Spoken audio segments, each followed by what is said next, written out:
Coming up on this edition of ATV News. Just so sad. Logan City's Canyon Road is losing ancient members of the community. 100 years of history gone.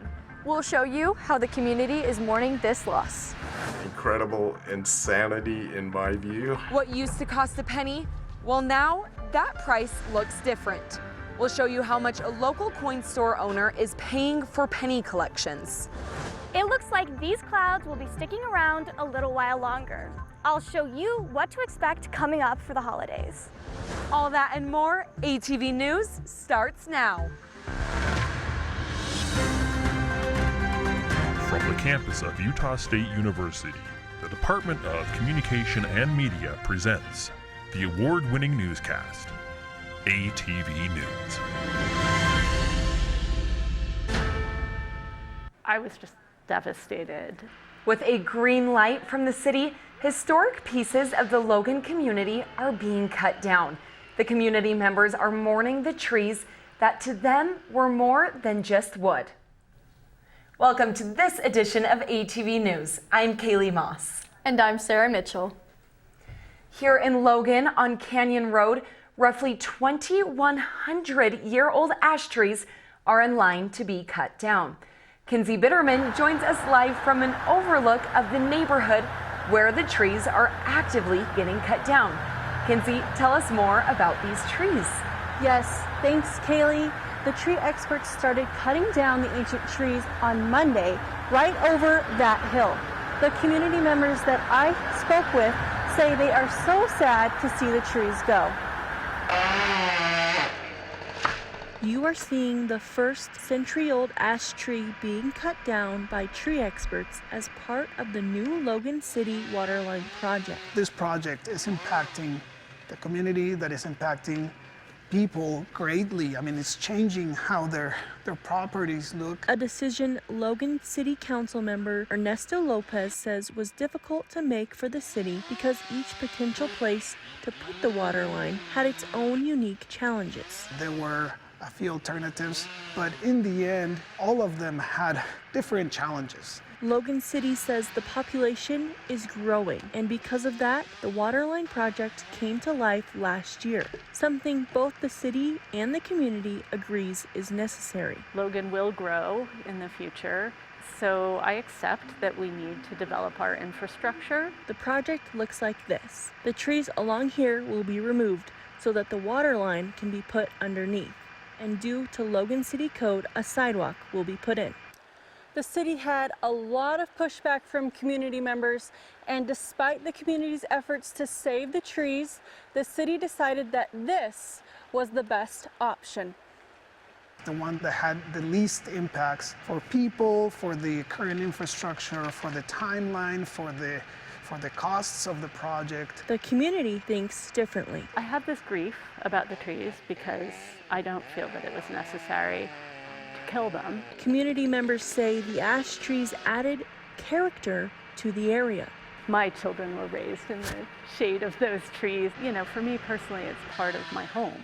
And she's not alone. So this is what gets me emotional, like to think here's a man in his 80s and these trees sheltered his childhood. And while this decision is stirring up the community, people who were involved in making the decision say they were torn as well. Nobody in city council and the mayor actually is excited about cutting any trees down. I spoke to a representative from JUB Engineering, the infrastructure company involved with the project, and they say that all the trees are expected to be gone within the next few weeks. Kinsey Bitterman reporting live, ATV News. Thanks, Kinsey. A driver caused a 3-vehicle crash on Highway 89 and 91. The driver's car crashed into a tree and caught on fire.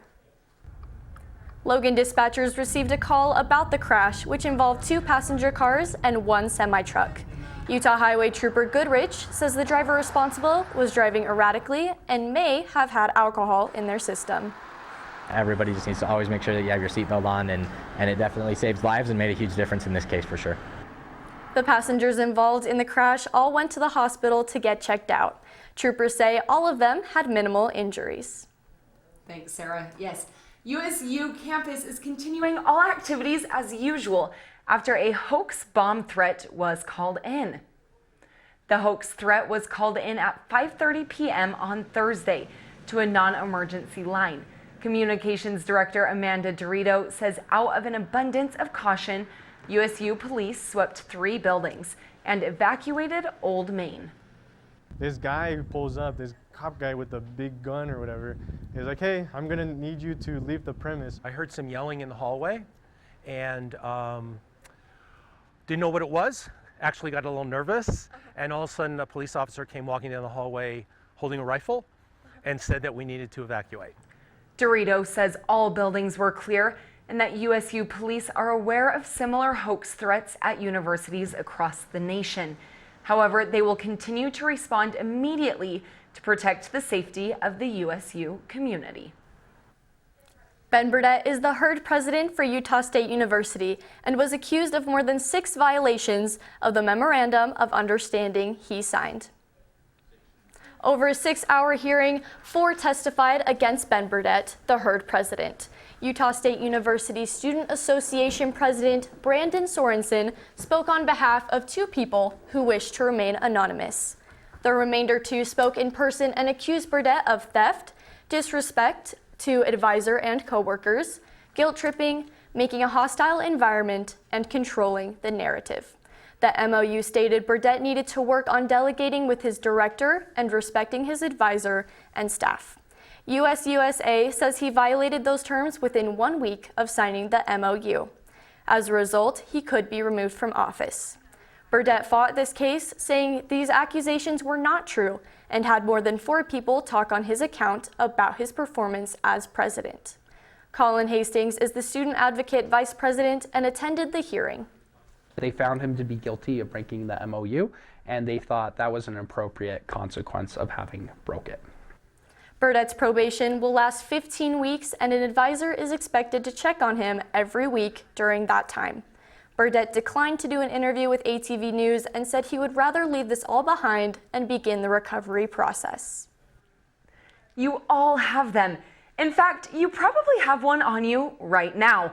I spoke with students and a local coin store owner to see if your pennies are worth more than a cent. Pennies are all around us. There's beauty in something that's tangible. Last Wednesday, it was announced that pennies were not going to be made anymore. According to U.S. Mint, there are an estimated 300 billion in circulation. It's really weird because I don't know when the last time was that I used coins or pennies in particular. And it costs 3 cents to make each penny. It definitely makes sense because just things are inflated so much that it doesn't make sense to have a 1 cent. I think maybe I need to start collecting them. Yes. This was my penny collection from when I was a kid. And maybe you had some sort of penny collection, but they might not be worth as much as we thought when we were kids. So I just had a gentleman call me with 100, 200 rolls of cents, and I offered him 53 cents a roll. At Cache Valley Coins, the owner says people have been bringing in their pennies to see how much they are worth. This one has a few nicer coins in it, so it's priced at $8.88. David says the copper is what gives the penny value.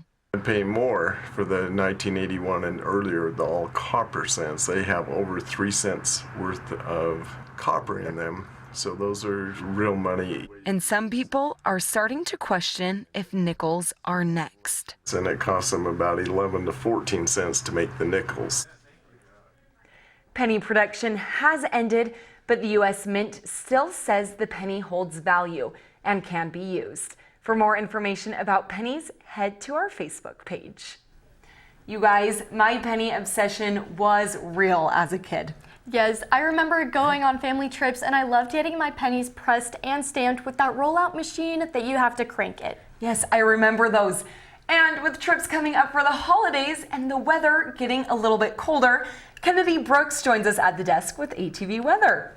Yes, and with students heading home for Thanksgiving, I'll show you what to expect. The current temperature is 51 degrees. Coming up, we finally got some snow in the mountains. In weather, I'll show you if that snow is sticking around. $700 worth of food that have been donated in the last week and a half. Miss United International Elite Princess is helping her community. We'll show you what she is doing to help out.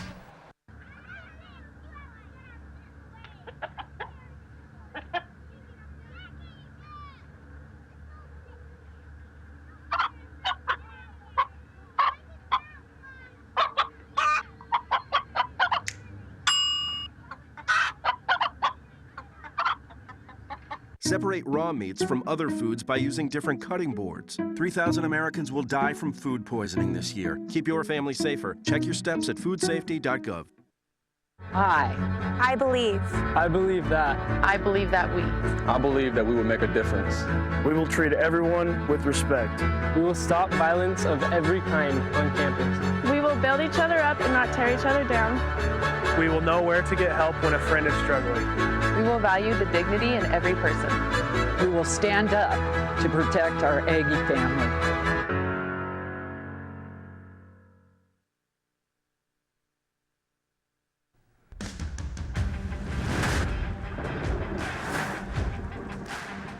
We open our show with a little shot from First Dam this weekend where we can see rain pouring down and pelting on some unsuspecting ducks.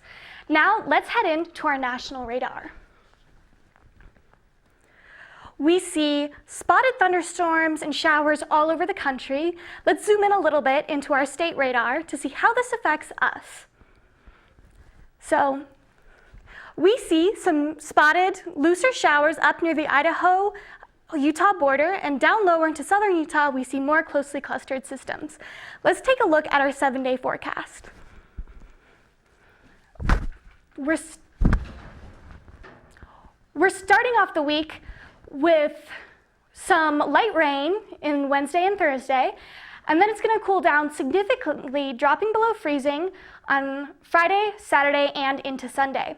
Now, let's take a look at our holiday forecast. We see we're going to keep that just below freezing pattern through Saturday, Sunday, up a little bit in Monday, down again Tuesday and Wednesday, and then it looks like we'll have some pretty optimal temperatures on Thanksgiving Day and the Friday after. With ATV News, this is Kennedy Brooks. Thanks, Kennedy. A mother and daughter in the community have set up a sharing shelf with food for those in need. As part of Miss UIE, Isabel and her mother, Melissa Corona, started a sharing shelf in Richmond. One of her projects is the Sharing Shelf. It is a shelf where all donated foods are stored for people in the community to have access to. The Sharing Shelf has peanut butter, mac and cheese, and ramen. Even though she started the Sharing Shelf, she says the community is what's making this all possible. Our community is being very generous, both with not only donating the food, but as they take the food, they're organizing it, they're keeping it clean on their own. The Sharing Shelf will be up and running through the holidays. As part of Miss UIE, Isabel Corona has multiple projects helping Cache Valley. There's something you can give every year, multiple times a year even, to save a life. Julie Rodriguez shows you the organization making this possible. People on the beds are waiting to donate their blood. Our goal is 400 units can save up to 1,200 lives. They are donating to save another life. If you think about all the lives that you're saving, from cancer patients to preemie babies to somebody who's been in a car accident, it's worth a little bit of scare. Anyone who is 18 or older can donate. I had somebody that's as old as 96 come in and donate before. One bag of blood can save up to 3 lives. We're always in need of people coming in and donating to kind of keep those supplies up, because we never know what's going to happen next. The American Red Cross is on Utah State University campus every month. We are actually on campus probably once a month, either in the Taggart Center or in the library.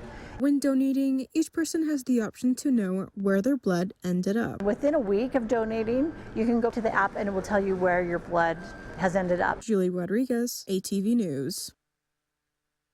You can find the link to our next blood drive on our Facebook page. It's so awesome that we can donate just right here on campus. And it is so amazing to me that when just one person donates, it saves 3 lives. And coming up, have you ever wondered how your favorite flavor of Aggie ice cream is made? Coming up, we'll take a look behind the scenes of the creamery. Today, 1 out of every 4 American kids is Hispanic. That means many of the future doctors who will care for us, the engineers who will build our cities, the scientists and entrepreneurs of our country can be your kids. We all know how hard it is for you to send them to college. This is why we want you to know you are not alone. And every day more people support you to make it happen.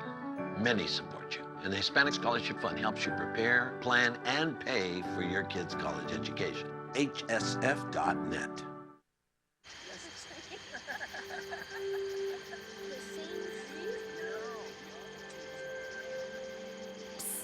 They're coming.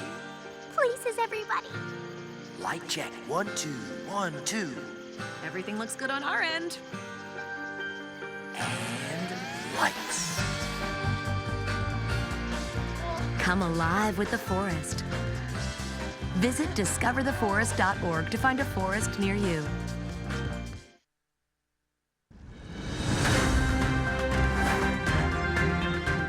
Martial Arts and Fitness offers training for a wide variety of martial arts.